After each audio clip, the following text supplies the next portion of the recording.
Hablé con Lachlan Milne, el director de fotografía de parte de la tercera temporada de Stranger Things, que está trabajando también en la cuarta. Por supuesto que le pregunté qué podíamos esperar de lo que se venía, solamente se animó a decir que va a estar muy buena, que obviamente no se quería meter en problemas y develar demasiada información, pero hablamos sobre cómo es trabajar en esta serie que vive de los homenajes y que vive haciendo homenajes, cómo es pensarla, sobre todo en una temporada tan particular, tan cargada de colores como fue la tercera. Todo en este informe sobre Stranger Things 3. We now return to Mira Akian and Contre with our latest interview. It's a really fun show to work because of what you said, because there are so many references to films that I remember growing up and watching and loved, and it's, I was a fan of the show before I became creatively involved in it as well. You understand what I'm saying, big guy? Drop the weapon. Or what?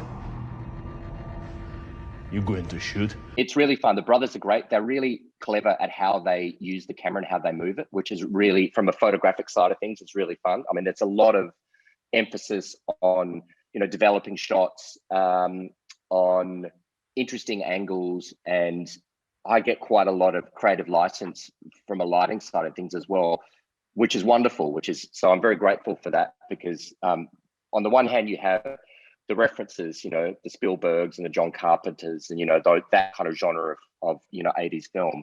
But we're also trying to shoot it in a really sophisticated way, if that makes sense. So we use a lot of, telescoping cranes and multiple camera shoots, a lot of Steadicam, and, we use some tools that might not necessarily have been available at the time that those films were made, but we try and arc back to the nostalgia of that period. It is important to me that you feel safe.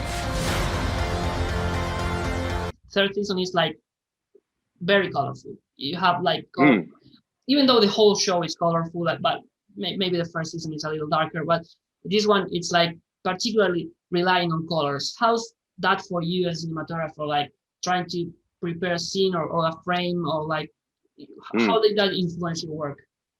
Yeah, sure. We talked a lot about that between production design and the directors and myself, and particularly in the mall, because so much stuff went down in the mall. Obviously most of the finales there, between that and the fairgrounds.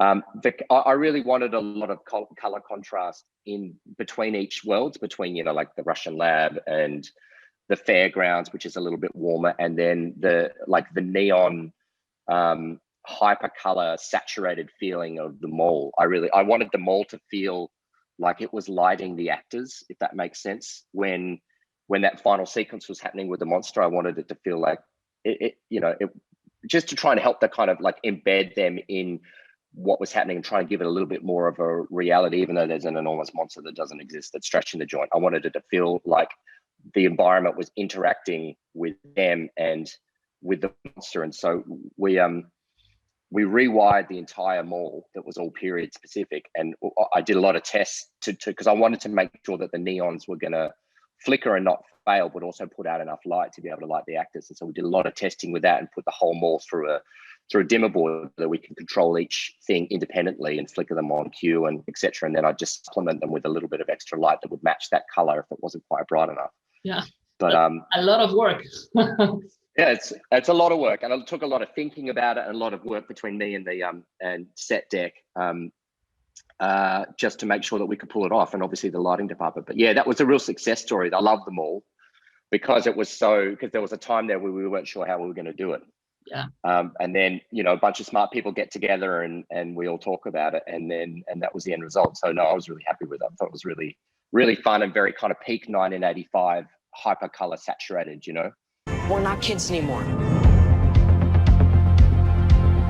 I mean, what did you think? We're just gonna sit in my basement all day? They're fantastic, and they've done so well. I mean, they're all household names now, those kids, and you got to remember they're still kids. Yeah. So they're like, for instance, the I guess the trickiest thing about working with kids is the limited hours that you get with them. And it's just, which is completely reasonable and should be the case. But it really comes down to really clever scheduling and using body doubles and that sort of stuff when you can, because even though they might be actors, they're still kids who are in school and still need an education. So there's obviously times during the day where they'll go to school. So then you have to kind of work out how you're going to shoot things around that. So that can sometimes be a bit of a jigsaw puzzle, trying to put all that stuff together. But there's just, I mean, I've done a lot of stuff with kids now as well, and they're fun because a lot of the times they're unpredictable. These guys are getting pretty seasoned, even though they're like 16, 17, 18. They're kind of veterans from a filmmaking side of things now. They're very experienced and know how it all goes down. But there's always something. There's always like a bit of an X factor when you work with kids that can be really interesting. Because because stuff can come out of nowhere. They can have these ideas that nobody else has thought of. That's really fun. Max, get away from the door. What? Get away from the door!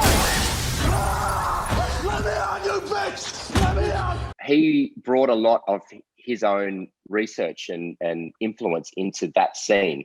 So yeah, he had a lot of ideas on the day that nobody had really thought of, but really makes the scene. So I've got to give him credit for that. He went all out for that scene, but in a way that wasn't planned, but in a way that absolutely benefits the scene. Yeah, and I think I was reading that he's actually scared kids because of that. He's a very good actor, and he could turn it on and off in a way that was a little terrifying, but in a fantastic villain way. Yeah. So no, he did it. He did a great job on that scene. Turn around.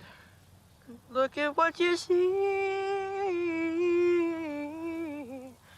in her face. That was the one bit in that script that really jumped out as something that I was really excited to shoot. Obviously, there's a lot of other things for different reasons, but that just as a pure like escapism, like love of film moment. That was really fun and funny as hell. And Dustin's got an amazing voice, which nobody knew. Well, I didn't know about anyway. So those guys, Dustin and Susie would sing separately in separate rooms, but they would be able to hear each other so that they could harmonize and we could get the cues right. But yeah, that's really fun, that scene, isn't it? And then the ridiculous reactions of everybody else in various states of chaos, listening to it over the radio is super fun.